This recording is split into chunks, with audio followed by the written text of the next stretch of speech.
I cried alone for 3 years. While the Korean Mafia boss married my stepsister, in secret, he never knew my father built the ground, his empire stood on the night men feared Kang Seon-jae. I was mopping a floor. I want you to hold that image for a second. Somewhere across the city, hardened men were sitting in dark rooms, deciding whether to breathe or not, based on what his hands did. Somewhere, a table of 12 went silent the moment he walked in. Somewhere, a phone call from him made a man's entire legal team dissolve a deal in under an hour. And I was on the overnight shift at a 24-hour diner on the west side, wearing non-slip shoes, with my hair pinned back under a cap, mopping a floor that smelled like bleach and exhaustion. I had been his wife for 2 years. He didn't know I was at the diner. He thought I was at home. He told people, his people, the ones who moved in shadows and spoke in careful half-sentences, that his wife was a quiet woman, private, unbothered by his world. He said it like it was a compliment, like my silence was something he'd chosen carefully, like a piece of furniture that didn't clash with the room. What he meant was, she asks no questions. What he meant was, she disappears when I need her to. And for 2 years, I did exactly that. I disappeared on cue. I made myself small enough to fit inside the margins of a life that was being written entirely in someone else's name, because I loved him. God help me, I loved Kang Seon-jae with the specific catastrophic devotion of a woman who has confused intensity for intimacy. He was not gentle, he was precise. He didn't tell me I was beautiful, he told me I was necessary, and at 26 years old I did not yet know that those two things are not the same. I found out about Brianna on a Wednesday. Not because he told me. Men like Sonjae never tell you. They make you find out in ways that feel accidental, the way a surgeon makes an incision look clean. I found out because his phone buzzed on the nightstand while he was in the shower, and the screen lit up with a message that said, "She still doesn't know, right? I can't keep doing this if she's going to find out." I set the phone face down. I went to the kitchen. I made coffee. I sat at the table and drank it slowly while he came out of the shower, got dressed, kissed me on the top of my head, the way you kiss a child, the way you kiss something you are fond of but do not see, and left for work. I sat in that kitchen for 3 hours. Then I called my stepsister. Brianna answered on the second ring, laughing at something, her voice bright and easy the way it always was, the way a woman sounds when she has not yet been caught. I said, "Tell me." 2 seconds of silence. Then, "Zora, tell me," I said again. "Right now. All of it." Here is what all of it was. 14 months. Not weeks. 14 months, beginning 4 months after our wedding. He had met her at an event I had organised. I had organised it. I had sent the invitations. I had stood in heels for 6 hours making sure everything ran correctly. And within 3 weeks, they were in a hotel room in River North that his assistant had booked under a company alias. She had not felt guilty, she said. She had told herself I didn't really love him, that our marriage was strategic, that I was too self-contained to feel things deeply. Self-contained. That was the word she used for the version of me she had needed to build so she could live with what she was doing. The last thing she told me, and I believe this was meant to be comforting, which tells you everything about Brianna Holloway, was, "He said you never really needed him anyway." I hung up. I went to the bathroom. I ran the shower. I got in fully dressed, and I sat on the floor of the tub, and I cried in a way I have not cried before or since. The kind of crying that doesn't make a sound because your body can't coordinate the breath for it. Just water. Just shaking. Just the complete silent collapse of a woman who had given everything to a man who had appraised her as self-contained. I cried alone in that shower for 40 minutes. Then I got up. I got out. I got changed. And I went back to my shift at the diner. Because here is what I had never told Seon-jae. I needed that job. Not for the money. My father would have given me anything I asked for without blinking. But because the diner was mine, in a way nothing else in that marriage was. It was the one room he had never entered. The 1 hour of the day I was not his quiet woman. The one place where I was simply Zora, who worked hard and smiled at strangers and carried more than she let anyone see. I needed it because somewhere in the part of myself I was still protecting, I knew. I had always known. 6 weeks after that phone call, I learned there had been a courthouse, a suburb I'd never heard of, a marriage certificate with 2 names on it, neither of which was mine. Kang Seon-jae had divorced me in a filing I did not know about, married my stepsister in a ceremony I was not invited to, and moved her into a penthouse he had purchased with a company card. The same week, he sent me a wire transfer for an amount that was generous enough to feel like guilt and small enough to feel like dismissal. No note, just the number. I stared at it for a long time. Then I made one phone call. To my father. Elias Adeyemi did not answer on the first ring. He never did. He was a man who believed that the first ring was for people who were panicking, and that panic was a choice. He answered on the third. He said, Zora, just my name. The way he always said it, like it meant more than a name, like it was the beginning of a sentence he'd been waiting patiently to finish. I told him everything. I spoke for 11 minutes without stopping. I told him about the shower, about the wire transfer, about the words self-contained. I told him about the courthouse and the certificate and the penthouse and the company card. He listened. When I finished, the line was so quiet I could hear the city behind him. His city.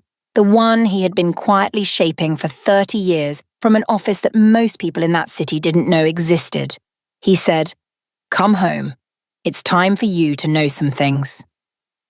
What I did not know about Kang Seon-jae's empire, what nobody outside of a very specific circle of men knew, was its architecture. 7 years ago, when Seon-jae was building his network from the ground up, he had needed capital and legitimacy at the same moment. He was dangerous enough to command fear, but he was not yet old enough or established enough to command the kind of institutional respect that turned a criminal empire into a legal one. He had found a silent partner, a development group with a 40-year history, impeccable legal standing, and access to licensing structures that could launder an entire organization's finances into something presentable enough for board meetings and city contracts. That group had poured the concrete foundation of everything Seon-jae called his: the licensing, the first headquarters, the hospitality shell companies that gave his holdings cover, the introductions to the city officials who looked the other way, every handshake that had ever mattered, all of it traced back to one source: Elias Adeyemi, my father.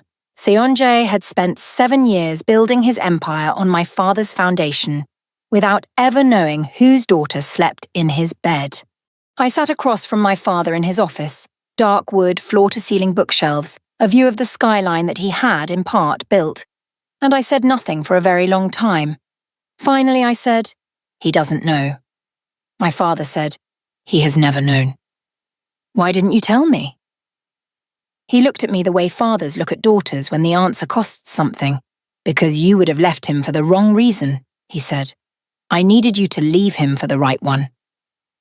I looked at the skyline, at the tower I could see from his window, Seon-jae's tower, the one with his name in the lobby and my father's money in the walls. I said, "What's the right reason?" My father said, "Because you finally understand what you are." The first thing that happened was a letter from my father's legal team to the Kang Group's financial division. A formal notice of review on the original licensing agreement, a clause that had been sitting dormant for 7 years, written by lawyers who had known exactly when it would become relevant. Seon-jae's CFO called my father's office 3 times that day. My father did not take the calls. The second thing was the accounts. The company card Brianna had been living on, the one that paid for the penthouse, the wardrobe, the car, the private dinners where she sat across from my ex-husband and pretended she had built something instead of taken something, was suspended pending the licensing review. I know she called him screaming because a contact at the hotel forwarded me the incident report. The front desk staff heard her yelling from the hallway. The third thing was the penthouse itself. The building, as it turned out, sat on a parcel of land that fell under a development agreement my father had never formally closed. His lawyers filed to exercise the option. Brianna had 48 hours to vacate. She showed up at my apartment, my real apartment, the one only 3 people knew about, which told me exactly which one of those 3 people had told her, with her Chanel bag and her mascara running, and she said, "Zora, you have to help me. "This is insane. You're doing this out of spite." I opened my door exactly wide enough to look at her. I said, "I'm not doing anything, Brianna. Business is business." I closed the door. He found me at the restaurant. Of course he did. Kang Seonjae had not become one of the most feared men in the Midwest by failing to locate people who were inconvenient. He walked into the restaurant where I was finishing a closing shift, alone, no security, which meant he wanted this to feel personal. And he sat at the bar and he waited. He was still beautiful. I want to be honest about that because I think women in stories like this are expected to have stopped finding their husbands beautiful the moment they became villains, and that is not how it works. He was still precisely, infuriatingly beautiful. The dark coat, the stillness, the way a room reorganized itself slightly around wherever he chose to stand. He looked at me the way he always had, like I was a problem he had already solved. He said, "Sit with me." I said, "I'm working." He said, "Zora." Just my name. The tone he used when he was not asking. I pulled out a chair. He leaned forward and he talked for 6 minutes about business, about the review, about pressure from a holding group he was trying to identify, about the accounts, about the timing being coordinated in a way that felt personal. He was calm. He was precise. He was the most dangerous man I had ever known, and he was sitting across from me asking for help. And then he said it. "I know you're angry. The divorce was handled badly. I should have, but this, the accounts, the building, all of this pressure. You engineered this, didn't you?" He almost smiled. "You still care," he said. "That's what this is. You're not done with me." The bar had gone quiet, truly quiet. The kind of quiet that happens when a room senses that something is happening that it should not be witness to, but cannot look away from. I looked at Kang Seonjae, this man who had sat across from me at 1,000 dinners and never once asked who I was before he met me, and I felt something I had not expected to feel. Not anger, not grief, pity. He was so certain, after everything, the review, the suspended accounts, the vacated penthouse, his conclusion was that I was a woman in pain trying to get his attention. His ego was so immovable that power could be dismantling his entire foundation, and he would look at the rubble and see love. I said, very quietly, "Elias Adeyemi is my father." 3 seconds of silence. I watched the certainty leave his face. I watched the calculation begin. All the pieces, all the years, all the introductions and the handshakes and the licensing agreements and the concrete and the capital. I watched him do the math in real time. I watched him arrive at the answer. He said, "That's not possible," I said. "I know. And yet." A man at the end of the bar said to no one, "Oh, she got him." I stood up. I put on my coat. I said, "You told people I was a quiet woman. You thought quiet meant empty." I picked up my bag. "My father built the floor your throne is sitting on. I have been standing next to you for 4 years, and you never once thought to ask who I was." I walked to the door. Behind me, I heard the kind of silence that only happens when a very powerful man realizes, in front of witnesses, that he has been profoundly, catastrophically wrong. I didn't turn around. He came to my office on a Thursday. My office. My name on the door. Elias Adeyemi had announced me to the city's development board the week prior as the new director of strategic holdings for the Adeyemi Group. The announcement had run in 3 trade publications. Seonjae had sent no message. He simply appeared. My assistant, a woman named Camille, who had worked for my father for 12 years and had seen everything twice, came to find me and said with the specific composure of someone who very much had an opinion, "Mr. Kang is in the lobby." I said, "How many people does he have with him?" "He came alone." I thought about that for a moment. Kang Seonjae alone anywhere was either a gesture of vulnerability or a threat so absolute that backup was theatrical. Give him 3 minutes, then show him in. He walked in looking like a man made of restraint, every line of him controlled, every instinct, and I knew from 4 years of marriage that his instincts were extraordinary, carefully managed. He sat. He did not wait to be invited. He said, "Name your terms." I said, "There are no terms." Everything has terms, Zora. The licensing review will proceed on its legal timeline. My father's attorneys will be in contact. There is nothing personal here.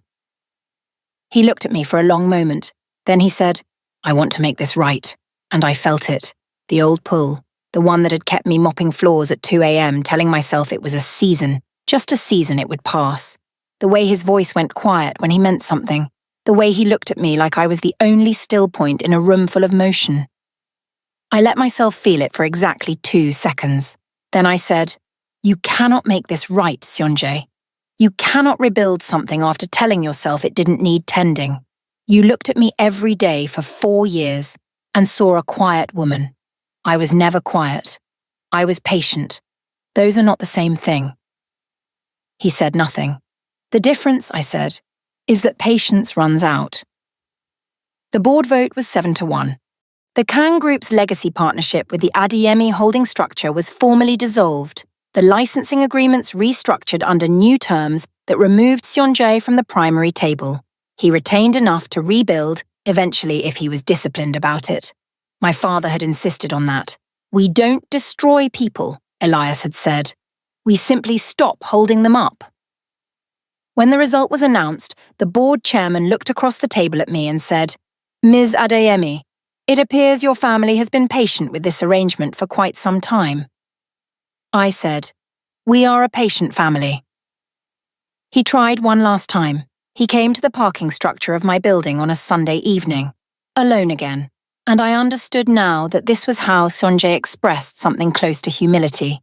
He removed his armor and showed up without witnesses.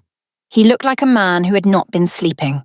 He looked like a man who had been doing the kind of inventory that comes when everything you built gets examined and you finally have to ask how much of it was yours. He said, I keep thinking about the beginning, before I ruined it. I said, I think about the beginning too. He looked at me with something in his face that I recognized, hope, or the memory of it. I said, I think about who I was, a woman who cried alone on a shower floor for 40 minutes and then went to work. Who sent money to her father's foundation every month under a different name so you'd never trace it back? Who watched you build an empire on a foundation you didn't understand and said nothing because she thought love meant making herself invisible? My voice did not shake. I am so grateful, I said, that I will never be her again. He said, Zora. Don't, I said, not angry, just final. The way a door is final when it closes, and you hear the lock. I got in my car. I drove away. I did not look back once. Director Lim Jun-ho had been at the board announcement. He was not loud. He was not performing. He was simply present in the way certain people are present. Fully, without agenda, without the particular hunger that men in powerful rooms usually wear like a second suit. He found me 3 weeks later through a formal introduction, the kind that requires 3 people vouching and a mutual understanding of what is and is not appropriate. He said, when we met, I know who your father is. I know what happened this year. I'm not interested in any of it. He paused. I'm interested in how you talk about the diner. I looked at him. He said, You mentioned it once in passing, the overnight shift. The way you said it, you sounded more like yourself in that sentence than in anything else you said all evening. Something moved behind my sternum, something that had been very still for a very long time. I said, I'm not ready. He said, I'm not asking you to be. I'm just telling you that I see you, Zora. Not the daughter, not the director, not the woman in the story everybody's talking about. He looked at me steadily, seriously, the way Seonjae never had. I see you, he said, and I'd like to, if you'll let me, for a very long time. My father called on the morning after the vote. He doesn't rush to sentiment. He is a man who believes that feelings, like good wine, deserve space before they're poured. He said, Do you understand now? I said, I think so. Say it, he said. I need to hear you say it. I looked out the window of my office, at the skyline, at the tower with his money in its walls and another man's name in its lobby. I said, he was always standing on land that belonged to us. He just didn't know. and I didn't know that I knew. Elias Adeyemi was quiet for a moment. Then he said, very softly, "That's my girl." I am writing this from the 14th floor. The city is below me. The diner is 17 blocks south. I can see the sign if the angle is right. I think about her sometimes, the woman on the shower floor, the woman who made herself small enough to fit inside the margins of someone else's story, who endured in silence and called it love, who cried alone for 3 years because she had been taught somewhere along the way that a woman who needs nothing is easier to respect than a woman who needs things. She was not weak. I want to be very clear about that. She was carrying something extraordinarily heavy in complete silence, the way my father's buildings carry their weight, invisibly, from the foundation up, with nothing showing at the surface. She just didn't yet know that the foundation was hers. Kang Seonjae built his empire on my family's ground and looked at me every day and saw a quiet woman. He never asked who I was before he met me. He never asked what I came from. He never asked what was underneath the stillness. And that, not the betrayal, not the marriage, not the 3 years of silence, that is the thing I will carry longest. Not with bitterness, with something colder than bitterness, with the absolute, unshakable knowledge that the right person will always ask, and the wrong one will always assume. He assumed. Now he knows. Part 2 is coming. Make sure you're subscribed.